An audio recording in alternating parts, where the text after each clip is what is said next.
प्रश्न नंबर पहला है, विदेश मंत्री डॉक्टर एस जयशंकर प्रसाद ने पुणे में स्थित सिम्बायोसिस इंटरनेशनल यूनिवर्सिटी के पहले विदेशी परिसर का उद्घाटन किया। तो ये यूएई में किया। सिम्बायोसिस इंटरनेशनल यूनिवर्सिटी, इसका उद्देश्य है गुणवत्तापूर्ण शिक्षा पहुंचाना और इसका हेडक्वार्टर है पुणे महाराष्ट्र में है और ये पहला विदेशी परिसर है और इसका उद्घाटन किया यूएई में। इसका उद्घाटन हुआ यूएई के दुबई कॉलेज पार्क में हुआ और इसका उद्घाटन जयशंकर प्रसाद द्वारा किया गया। और अगला फैक्ट है, आईआईटी मद्रास ने पहला ऑफशोर कैंपस शुरू किया विदेश में, जंजीबार तंजानिया में शुरू किया। और आईआईटी दिल्ली द्वारा ऑफशोर यूएई में अबू धाबी, जो कि यूएई अबू धाबी में शुरू किया। और आईआईटी मद्रास ने पहला विदेश में अनुसंधान एवं नवाचार ये यूएई में शुरू किया। और यूएई की मुद्रा है दिरहम। और डेजर्ट साइक्लोन अभ्यास इंडिया और यूएई के बीच होता है। और मॉरिशस की राजधानी है पोर्ट लुइस। और मॉरिशस के नए पीएम अभी कल ही पढ़ चुके हैं, नए पीएम है नवीन रामगुलाम, ये नए पीएम है। और लल्लन टॉप प्रश्न है, पहला शिग्मोत्सव 2024 पर्यटन के लिए प्रारंभ किया गया गोवा में। और दूसरा है सांझी क्राफ्ट को जीआई टैग मिला, ये उत्तर प्रदेश में मिला। सांझी क्राफ्ट को जीआई टैग मिला उत्तर प्रदेश, इसका उत्तर है उत्तर प्रदेश। अगला प्रश्न है, प्रतिवर्ष राष्ट्रीय जनजातीय गौरव दिवस कब मनाया गया। तो ये 15 जनवरी को मनाया गया। 15 जनवरी को जनजातीय गौरव दिवस मनाया जाता है क्योंकि 15 नवंबर को जनजातीय गौरव दिवस मनाया जाता है क्योंकि 15 नवंबर को बिरसा मुंडा का जन्म दिवस है। और ये शुरू किया गया 2021 से मनाया जाने लगा। और बिरसा मुंडा को कहा जाता है धरती बाबा तथा महान हलचल कहा जाता है। और ये बिरसा मुंडा विद्रोह के नेता थे। सन 2000 ईस्वी में अलग राज्य बना।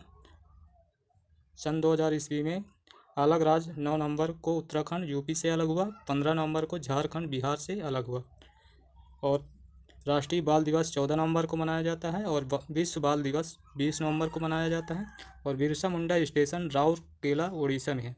बिरसा मुंडा स्टेशन राउरकेला उड़ीसा में है। और लल्लन टॉप प्रश्न है, पहला आरबीआई की स्थापना किसकी सिफारिश में हुई। तो ये यंग हिल्टन या शाही कमीशन के सिफारिश पर हुई। और इसकी स्थापना 1934 के अधिनियम से हुई। और आरबीआई की स्थापना 1 अप्रैल 1935 को हुआ। और अगला है, इसका आरबीआई का राष्ट्रीयकरण 1 जनवरी 1949 को हुआ। और इसका स्थापना वर्ष ये 90वां स्थापना वर्ष है। और अगला, भारत की पहली एआई आधारित फिल्म लॉन्च हुई है। तो ये इरा है।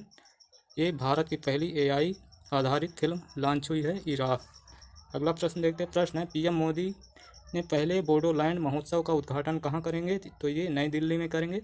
और ये पहला बोडोलैंड महोत्सव है और इसका शुभारंभ पीएम नरेंद्र मोदी करेंगे और ये नई दिल्ली में करेंगे।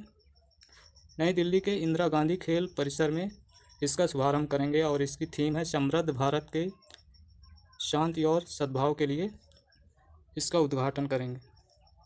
इसकी थीम है समृद्ध भारत के शांति और सद्भाव के लिए।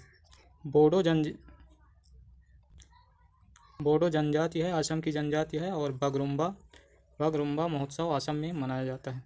और 21वें संविधान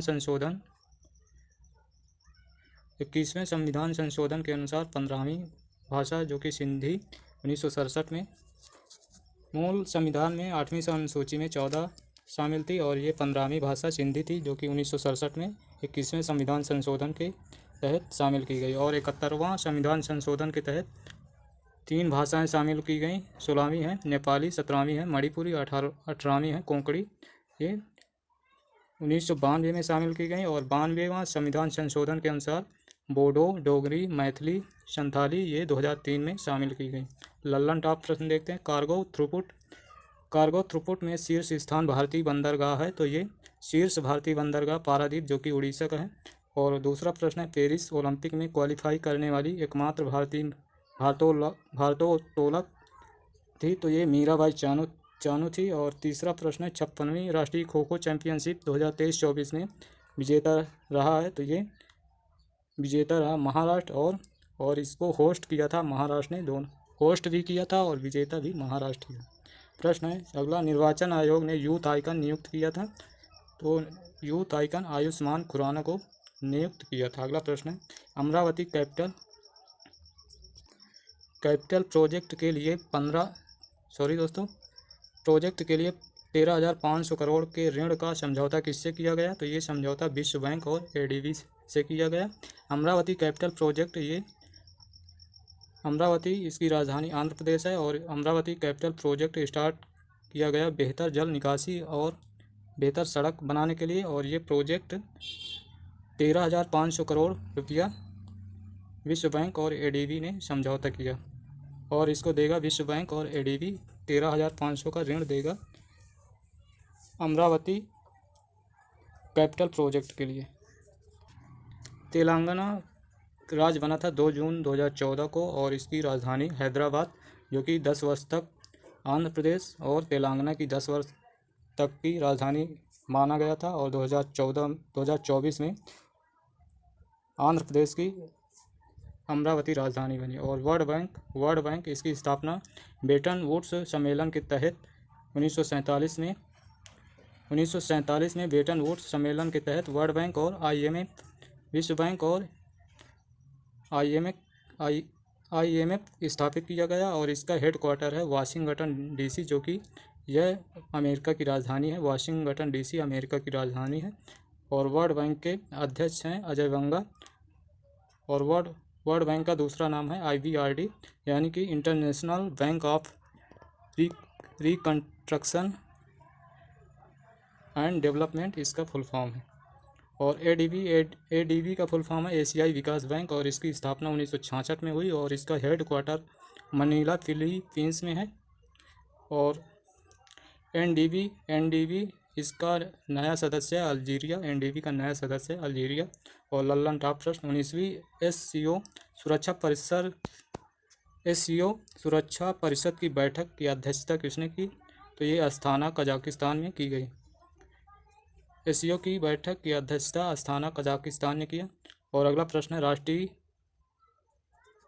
राष्ट्रीय समुद्री दिवस 5 अप्रैल को मनाया गया। और अगला प्रश्न है, पहली भारतीय महिला सदस्य जूरी सदस्य हैं, तो वो बिल्किस मीर हैं। पहली भारतीय महिला जूरी सदस्य बिल्किस मीर हैं। और अगला प्रश्न है, आइडिया ऑफ डेमोक्रेसी बुक ये किसकी है? तो ये सैम पित्रोदा की है। आइडिया ऑफ डेमोक्रेसी ये बुक सैम पित्रोदा की है। आइडिया ऑफ डेमोक्रेसी ये बुक है सैम पित्रोदा की है। और अगला प्रश्न है, UN हैबिटेट और शंघाई नगर पालिका का वैश्विक स्थिरता पुरस्कार जीतने वाला भारत का पहला शहर है। तो ये तिरुवनंतपुरम, केरल की राजधानी है तिरुवनंतपुरम, ये भारत का शहर है। चलिए आगे देखते हैं। वैश्विक स्थिरता पुरस्कार टॉप 5 विश्व में एकमात्र भारतीय शहर है तिरुवनंतपुरम, केरल है। और इनमें दोहा शहर है कतर का, मेलबर्न है ऑस्ट्रेलिया का शहर है, अगादिर ये मोरक्को का शहर है, इस्तात लापा ये मोरक्को का शहर है। ये सभी 5 शहर हैं, और इनमें एकमात्र भारतीय शहर तिरुवनंतपुरम शामिल है। और ये पुरस्कार क्यों मिला? तो ये SDG के विकास के लिए, यानी कि सतत विकास लक्ष्य के लिए यह पुरस्कार तिरुवनंतपुरम को प्राप्त हुआ। और ये 2015 से 2030 तक के लिए है, और इसका लक्ष्य है 17 उद्देश्यों के लिए। और यूनेस्को में शामिल 2 भारतीय शहर हैं, यूनेस्को हेरिटेज में शामिल 2 भारतीय शहर हैं। इसमें पहला है अहमदाबाद, 2017 में शामिल हुआ, और दूसरा है जयपुर, 2019 में शामिल हुआ। अहमदाबाद और जयपुर ये दोनों शामिल हुए। लल्लन टॉप प्रश्न देखते हैं। पहला, अफ्रीका की सबसे बड़ी 16,000 किलोमीटर दौड़ पूरा किया, तो ये रस कुक ने पूरा किया। 16,000 किलोमीटर की दौड़ पूरा किया रस कुक ने।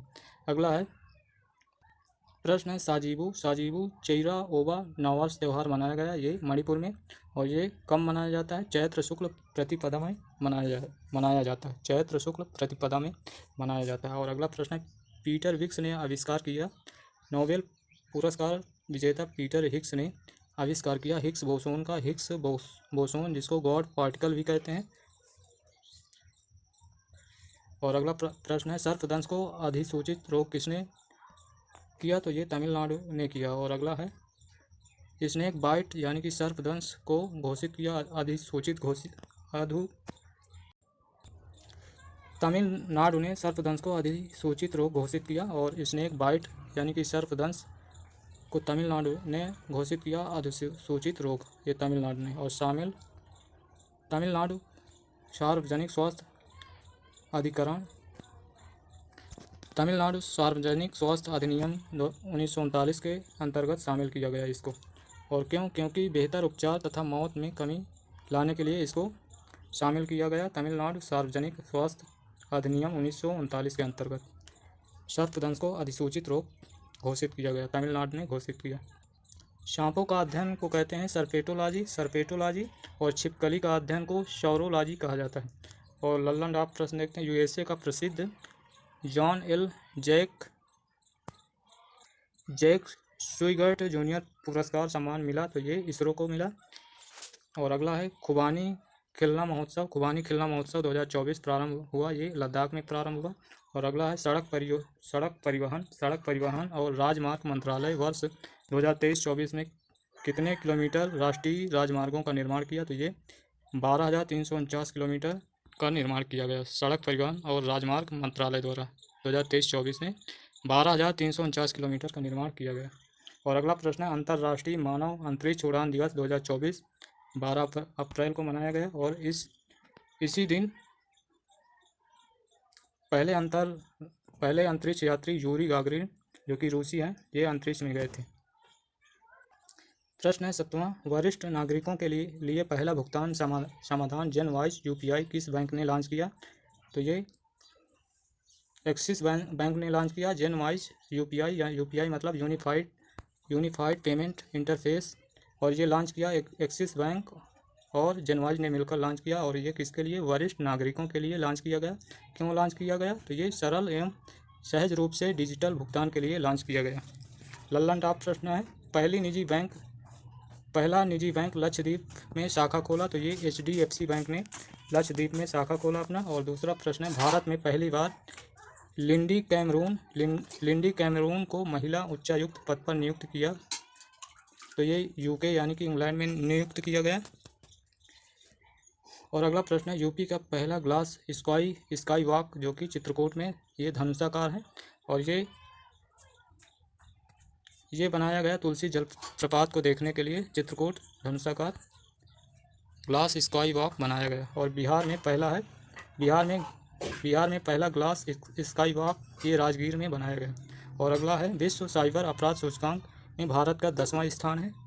प्रश्न है अगला 15 जिलों में नार्को अपराधियों के खिलाफ किसने ऑपरेशन कवच 6.0 चलाया, तो ये दिल्ली में चलाया।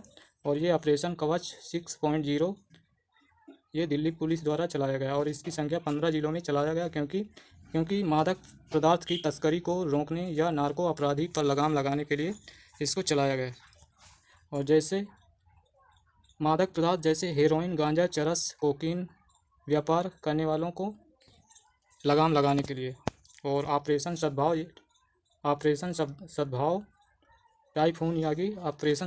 टाइफून यागी ये सहायता के लिए है।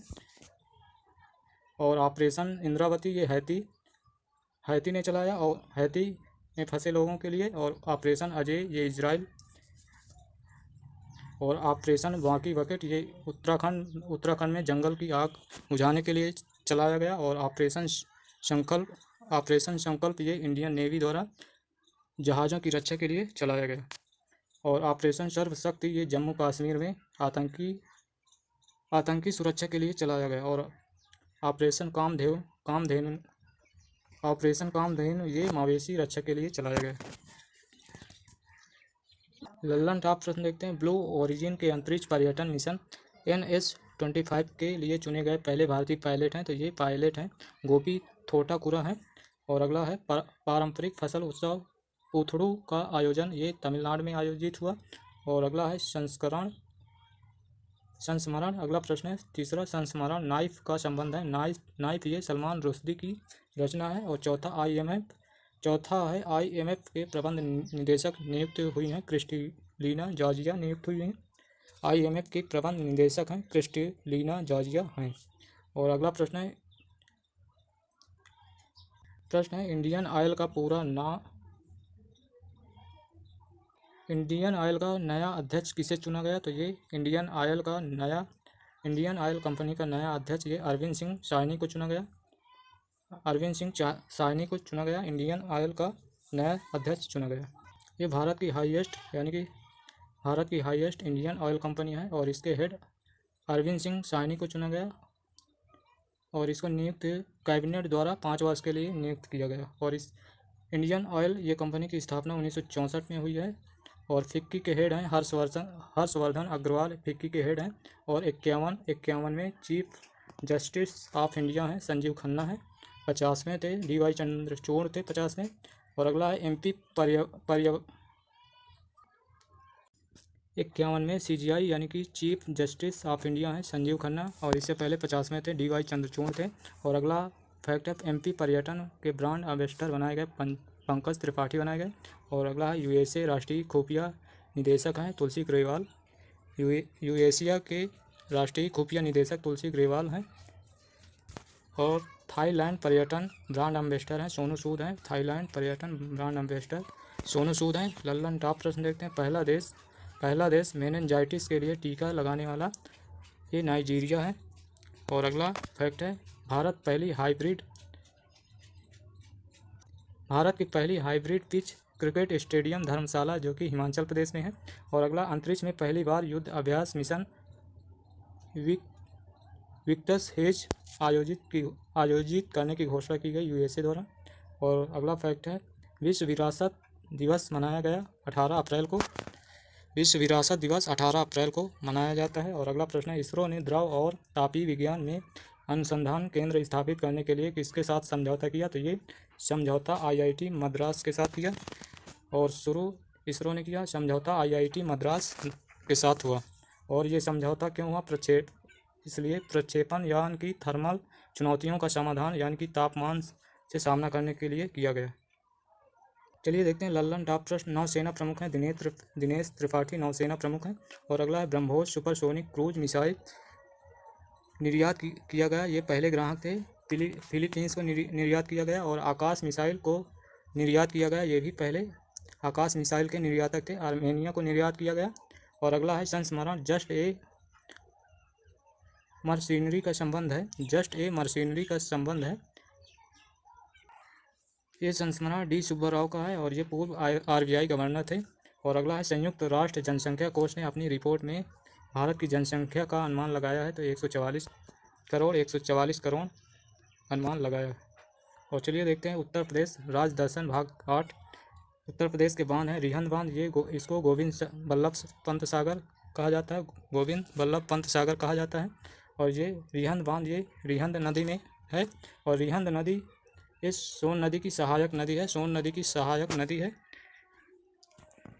और अगला बांध है माटा तीला बांध ये बेतवा नदी पर है और ये ललितपुर जिला में है। और रिहंद बांध ये सोनभद्र में है। माटा तीला बांध ये ललितपुर में बेतवा नदी पर है। और राजघाट बांध ये ललितपुर में ये भी है। और राजघाट बांध की आधारशिला स्वर्गीय इंदिरा गांधी ने रखी थी। और अगला है डुकवान बांध या सुकमा बांध ये झांसी से 40 किलोमीटर दूर है। और ये बांध ब्रिटिश कालीन बांध है यानी कि अंग्रेज़ों के ज़माने का बांध है। और ये बेतवा नदी पर है। डुकवान बांध ये बेतवा नदी पर है और बेतवा नदी यमुना की सहायक नदी है। और चलिए देखते हैं झील बखीरा झील ये संत कबीर नगर जिला में है। और नवाबगंज झील ये उन्नाव जिला में है। और सुरहा ताल ये बलिया में है। और कीमठ ताल ये आगरा में है। और गोविंद वल्लभ पंत ये सोनभद्र में है। और मोती झील ये कानपुर में है। चलिए देखते हैं नदियों के किनारे उत्तर प्रदेश के शहर। तो ये रामगंगा नदी के किनारे बरेली और कन्नौज हैं। और गोमती नदी किनारे लखनऊ जौनपुर हैं। और राप्ती नदी के किनारे गोरखपुर जिला है, गोरखपुर शहर है। यमुना नदी के किनारे भारत की राजधानी दिल्ली और मथुरा इटावा आगरा ये यमुना नदी के किनारे उत्तर प्रदेश के शहर हैं मथुरा इटावा आगरा। और घाघरा नदी के किनारे देवरिया है। गंगा नदी के किनारे प्रयागराज कानपुर बनारस। और सरयू नदी के किनारे अयोध्या है। और अयोध्या में महर्षि वाल्मीकि इंटरनेशनल एयरपोर्ट है। अयोध्या में महर्षि वाल्मीकि इंटरनेशनल एयरपोर्ट है। और चलिए देखते हैं अगला फैक्ट है, 4 राज्यों से सीमा साझा करने वाला जिला है उत्तर प्रदेश का सोनभद्र की सीमा 4 राज्यों से सीमा साझा करता है। तो इन 4 राज्य हैं, ये 4 राज्य हैं बिहार, मध्य प्रदेश, छत्तीसगढ़ और झारखंड। ये 4 राज्य सोनभद्र जिला से सीमा साझा करते हैं। और उत्तर प्रदेश में जिलों की संख्या 75 है। और उत्तर प्रदेश के प्रमुख शहर देखते हैं, प्रयागराज, बनारस, गोरखपुर, कानपुर, आगरा, झांसी, अलीगढ़, गाजियाबाद, सहारनपुर, अयोध्या। ये उत्तर प्रदेश के प्रमुख शहर हैं। और दोस्तों आज का सेशन यहीं पर समाप्त करेंगे। और दोस्तों यदि सेशन पसंद आया हो तो लाइक और शेयर ज़रूर करें, और चैनल पर नए हैं तो चैनल को सब्सक्राइब कर लें, जिससे इसी तरह आने वाले नेक्स्ट वीडियो का नोटिफिकेशन आपको सबसे पहले मिल सके। और यदि हमारे सभी वीडियो देखना चाहते हैं तो चैनल के प्लेलिस्ट में जाकर वहाँ हमारे सभी वीडियो पड़े हुए हैं, आप जाकर देख सकते हैं। तो चलिए फिर मिलते हैं नेक्स्ट वीडियो में, तब तक के लिए धन्यवाद। जय हिंद, जय भारत।